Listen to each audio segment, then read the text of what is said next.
Hey everybody, what's going on? Your host LovelyCheesePizza here. I'm really tired right now, but we're gonna keep going anyways. Welcome back to Let's Play some more Gran Turismo 3, the ultimate driving simulator, where last time we were able to finish up whatever the fucking name of that championship circuit was that we were doing.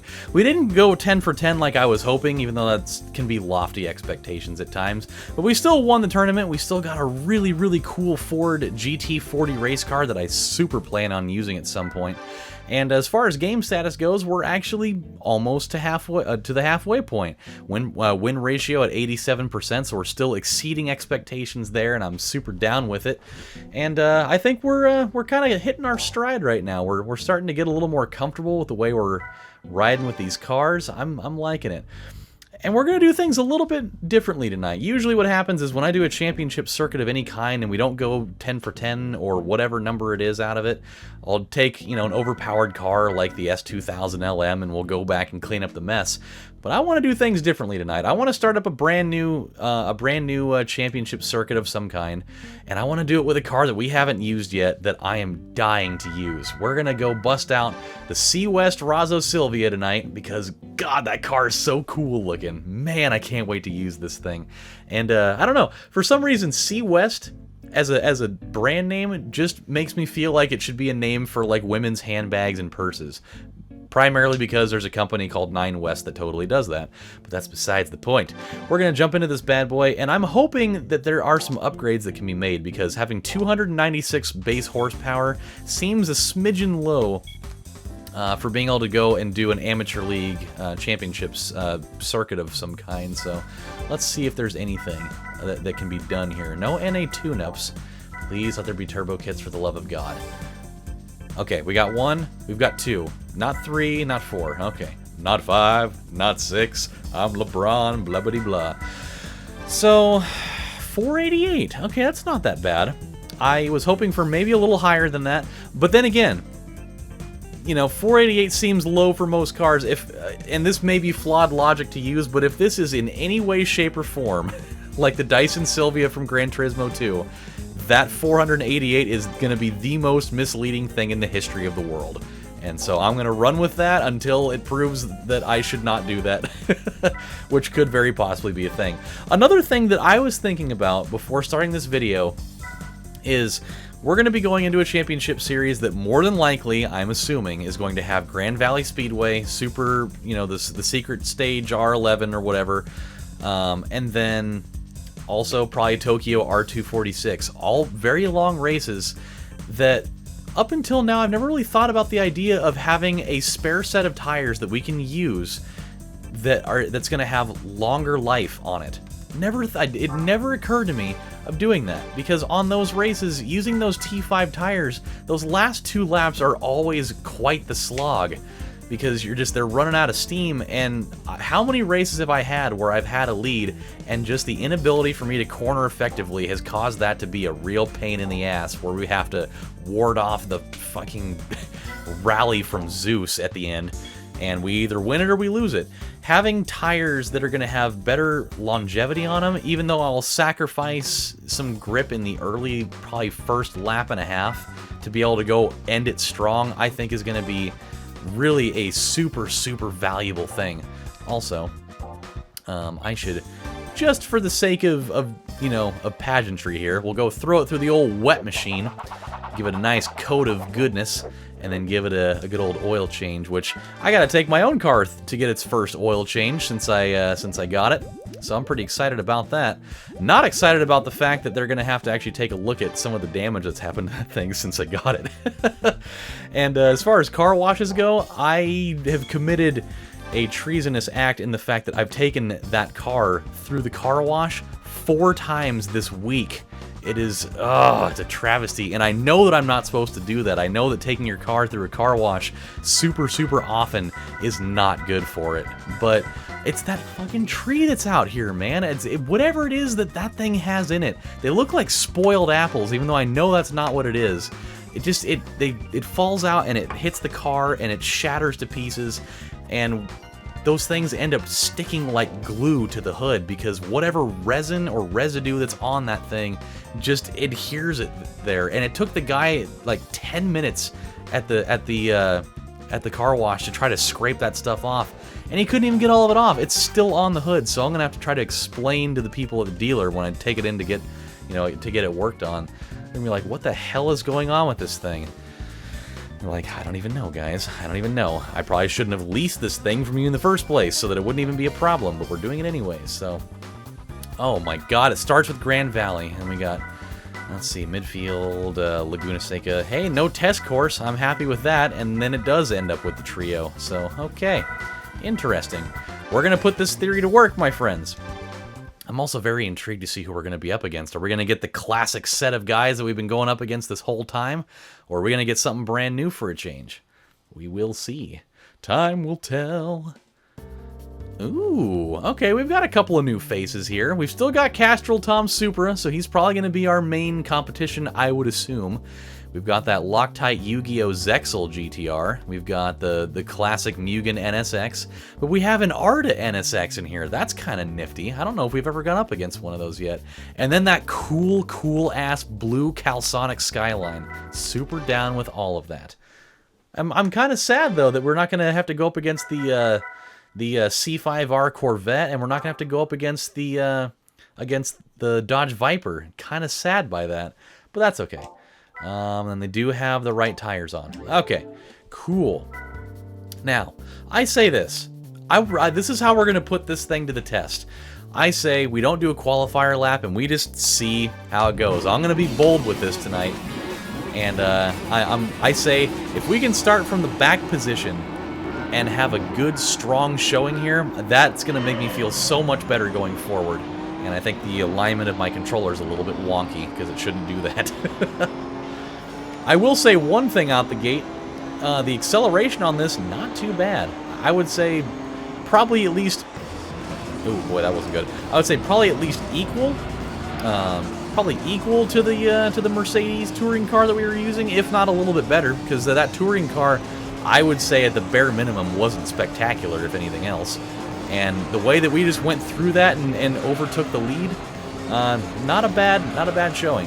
And like I said, using these tires, we're gonna be a little bit wonky for probably the first lap and change before these things really warm up all the way. So I'm expecting to be a little bit rough around the edges to get this thing started. But as long as I can hold a lead, going into lap 2, I think that's a big win. So we will see how it all goes. Now that we're kind of, getting into the comfort zone of this race, let's get down to business. I read one of the more ridiculous things that I've read lately, which I feel like just about every single time that I do an episode of this, we run into this situation routinely. It always seems to be that I'm reading one of the most ridiculous things, because we live in a world that is dominated by ridiculous people doing ridiculous things, and it is both beautiful and disgusting all the same.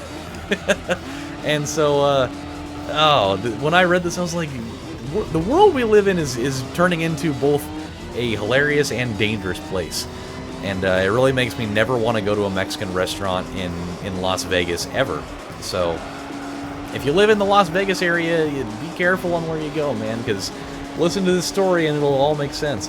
It also makes me really happy that I never decided that being a chef was my career path, because stuff like this can happen, man. When you're in charge of people's food, people really like to take it the extra mile sometimes.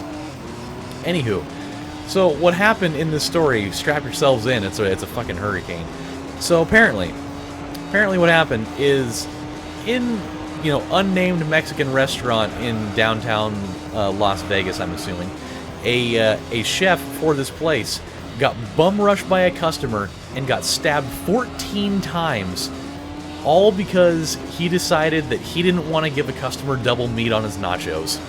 Dead fucking serious. I am not spraying smoke in your ass, nor am I spraying it in your face or in any orifices on your body.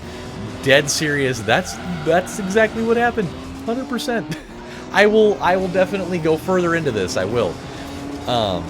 So apparently, guy and his girlfriend go into this little restaurant. I'm assuming it's probably like a little ma and pa caliber restaurant because of one particular detail that I'll get into.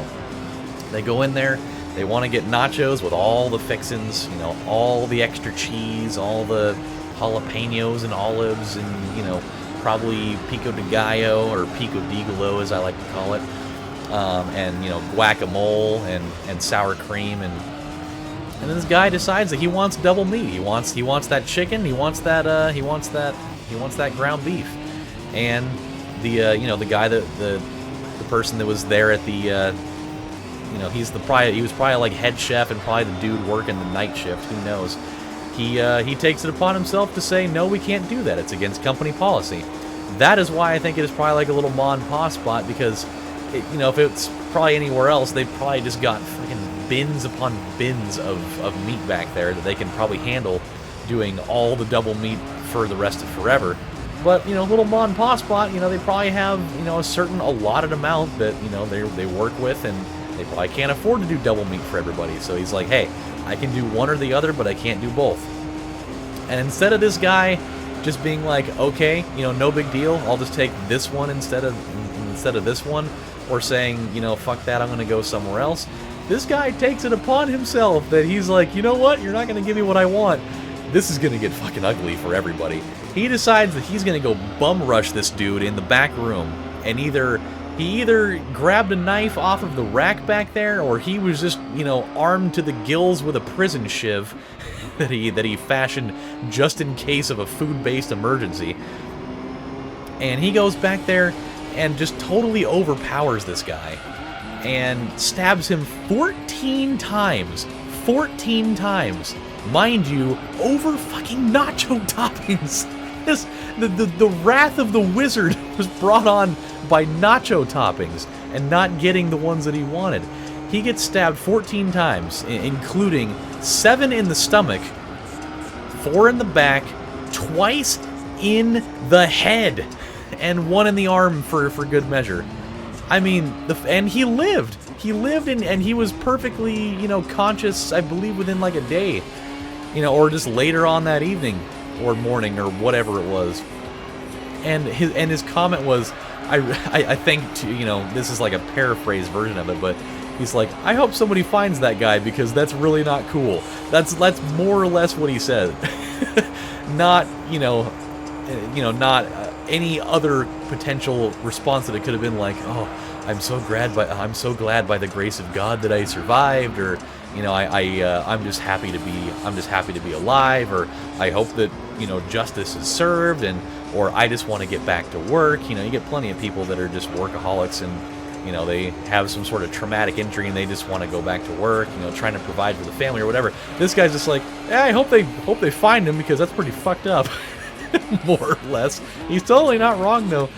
But just the fact that dude survived that crazy onslaught of stuff, like, imagine just getting outside of the stab to the arm, just getting any one of those sequence of 3 stabbing locations and the, you know, the provided amount. I mean, the one that really gets me the most is he got stabbed twice in the head. I mean, I'm just sitting here thinking a knife just right there, right square down the dome, tapping the brain, and he totally survived that, and seemingly without any brain damage as well. And like you would think that would totally kill a guy, probably would 99 times out of 100. Or getting stabbed 7 times in the stomach, I feel like in most scenarios would be probably enough to kill just about anybody. Or getting 4 in the back. I mean, that's, you know, you would think in the right location would probably be enough to kill just about anybody. But no siree, not the head chef of this fine eating establishment. He's like, hey man, you want to come at me hardcore with your crazy little prison shiv, or my crazy ass long, you know, slicey knife because I didn't give you the double meat? Well, I'll take it in stride, and I'll be back in here tomorrow, totally telling your ass no again. But I mean, this is the world we're coming to now. This is the world we're coming to, where people instead of just calmly saying, okay, I'll take the answer and I'll run with it, and I'll take my loss and either move on with my life or just, pick the one meat you wanted. Take the one you wanted more. Did you want the chicken more? Or did you want the fucking beef more? For me, personally, I've never really been much of a meat guy on nachos anyways. Like, I'm really more about the other toppings than I am the meat. I mean, if you give me nachos with extra cheese and jalapenos, sour cream, a little bit of pico de gallo guacamole, I'm good to go, man. Maybe some beans, maybe like some black beans or refried beans. I'll totally take that. That's fine by me. I've never really been one that wants to have my nachos completely dominated by meat. If it's there, super down with it. Not gonna, cause problems with that at all. But I absolutely would never bum rush the cook in his own dojo, no less, with a knife because he didn't give me double of it. Let alone, I mean, it'd be one thing if I ordered it and he was just like, "Fuck you, I'm not serving you," just because I don't like your stupid face. That'd be one reason to be kind of upset about it. But just to say no to double meat, oh boy, you must be a special kind of crazy.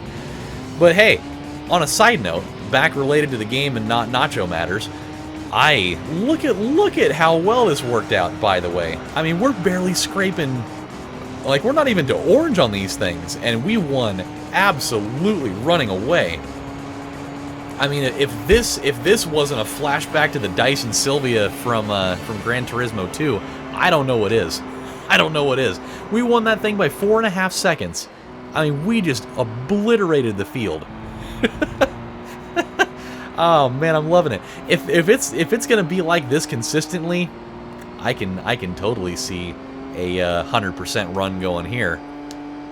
And let me say, now that we're not in race, now that we're outside of it, because it seems like whenever I open my trap during the race, complimenting how a car handles, it's always a bad thing.